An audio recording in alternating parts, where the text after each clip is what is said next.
দই ফুচকা কে কে পছন্দ করো অবশ্যই কিন্তু কমেন্ট করে জানিয়ে যাবে যে দই ফুচকা কে কে পছন্দ করো।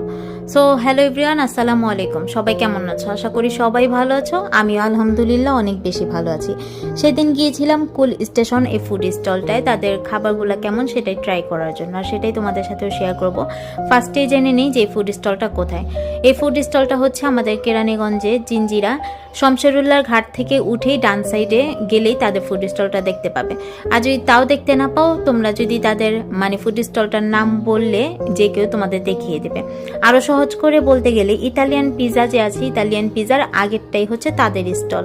তোমরা চাইলে অবশ্যই তাদের এখান থেকে ফুচকা, দই ফুচকা এগুলো ট্রাই করতে পারো। আর হ্যাঁ, তাদের এখানে কিন্তু কোল্ড ড্রিঙ্কসও পাওয়া যায়, তোমরা চাইলে সেখান থেকে ট্রাই করে নিতে পারো। ফার্স্টেই দেখো যে তারা কি সুন্দরভাবে ডেকোরেশন করে দিয়েছে ফুচকা, দই ফুচকা, রাজকাচুরি এগুলা।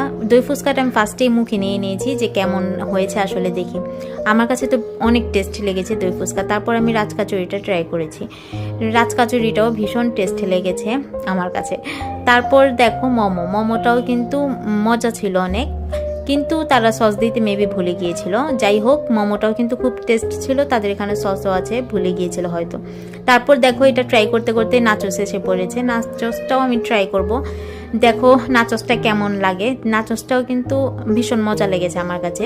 তোমরা যারা আমাদের জিঞ্জিরার আছো অবশ্যই ট্রাই করবে। আর দেখো আমি তোমাদের প্রাইজের লিস্টও দেখিয়ে দিলাম। সো আল্লাহ হাফেজ।